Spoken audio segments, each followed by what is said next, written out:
पड़ी लकड़ी मत लो। एक बार बीरबल दरबार में देर से पहुंचे।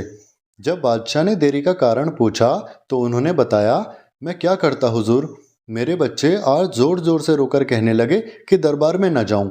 किसी तरह उन्हें बहुत मुश्किल से समझा पाया कि मेरा दरबार में जाना कितना ज़रूरी है। बस इसी में मुझे काफ़ी समय लग गया और आने में देर हो गई।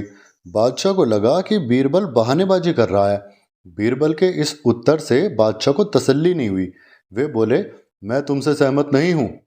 किसी भी बच्चे को समझाना इतना मुश्किल नहीं है जितना तुमने बताया। इसमें इतनी देर तो नहीं लग सकती। बीरबल ने हंसते हुए कहा, हुजूर, बच्चे को गुस्सा करना या डपटना तो बहुत सरल है, लेकिन किसी बात को विस्तार से समझा पाना बेहद कठिन।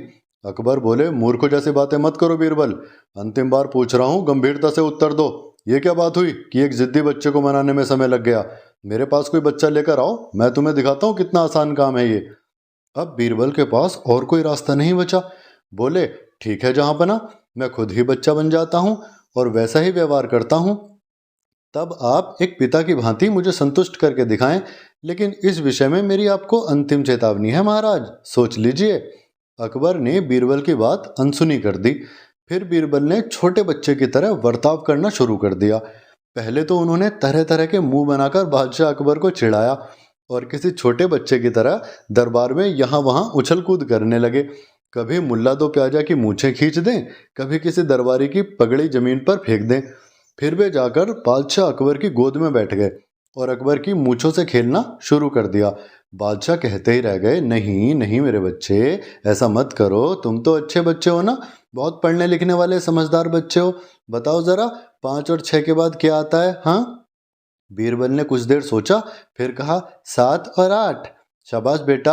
और 9 और 10 के बाद? बीरबल ने कहा, मुल्ला दो प्याजा, महारानी जी, फिर आप और फिर मैं। अकबर थोड़े उलझ गए। मतलब? बीरबल ने कहा, गुलाम, रानी, बादशाह और फिर तुरुप का इक्का यानी मैं। अकबर झंड से हो गए। बीरबल उनसे ना आड़े हाथों लिए जा रहा ना सीधे हाथों। फिर बादशाह अकबर ने कुछ मिठाइयाँ लाने का आदेश दिया, लेकिन बीरबल शैतानियाँ करते ही रहे। अब बादशाह परेशान हो गए, लेकिन उन्होंने धैर्य बनाए रखा। वे बोले, देखो बेटा, अगर तुम यूं ही शैतानियां करते रहे ना तो फिर मुझे कभी पापा मत बोलना। बीरबल ने तपाक से कहा, तो ठीक है अकबर, दिमाग मत चाट, खेलने दे। भरी सभा में आज अकबर की इज्जत की धज्जियां उड़ रही थी। अकबर को लगने लगा था कि आज तो पड़ी लकड़ी अपने कान में डाल ली है मैंने। अकबर बात पलटते हुए बोले, अच्छा बेटा, खिलौनों से खेलोगे? देखो कितने सुंदर खिलौने हैं। बीरबल रोता हुआ बोला, नहीं, मैं तो गन्ना खाऊंगा। बादशाह अकबर मुस्कुराए और गन्ना लाने का आदेश दिया। थोड़ी देर में एक सैनिक कुछ गन्ने लेकर आया, लेकिन बीरबल का रोना नहीं थमा। मुझे बड़ा गन्ना नहीं चाहिए, छोटे छोटे टुकड़ों में कटा गन्ना दो। बादशाह अकबर ने एक सैनिक को बुलाकर कहा, वह गन्ने के छोटे छोटे टुकड़े कर दे। यह देख बीरबल और जोर जोर से रोते हुए बोले, नहीं, सैनिक गन्ना नहीं काटेगा, आप खुद इसे काटेंगे। अब बादशाह का मिजाज थोड़ा बिगड़ गया, लेकिन उनके पास गन्ना काटने के अलावा और कोई चारा था नहीं। करते भी क्या करते, खुद अपने बिछाए जाल में फंस गए। गन्ने के टुकड़े करने के बाद उन्होंने बीरबल के सामने रखते हुए बोले, लो बेटा, अब इसे खा लो। अब बीरबल ने बच्चे की भांति मचलते हुए कहा, नहीं, मैं तो पूरा गन्ना ही खाऊंगा। बादशाह ने एक साबित गन्ना उठाया, बीरबल को देते हुए बोले, लो, पूरा गन्ना खाओ और रोना करो बंद। लेकिन बीरबल रोते हुए बोला, नहीं, मुझे तो इन छोटे छोटे टुकड़ों से साबुत गन्ना बना कर दो। कैसी अजब बात करते हो तुम, ये भला कैसे संभव है? बादशाह के स्वर में अब क्रोध भरा था, लेकिन बीरबल रोते ही रहे। बादशाह का धैर्य अब जवाब दे गया। अकबर चिल्लाकर बोले, यदि तुमने अब रोना बंद नहीं किया तो मार पड़ेगी। अब बच्चे का अभिनय करते हुए बीरबल उठ खड़े हुए और हंसते हुए बोले, नहीं नहीं महाराज, मुझे मत मारिए, मैं तो नन्हा सा प्यारा सा छोटा सा बच्चा हूँ। बीरबल ने कहा, महाराज, अब आपको पता चला कि बच्चे की बेतुकी जिदों को शांत करना कितना मुश्किल काम है।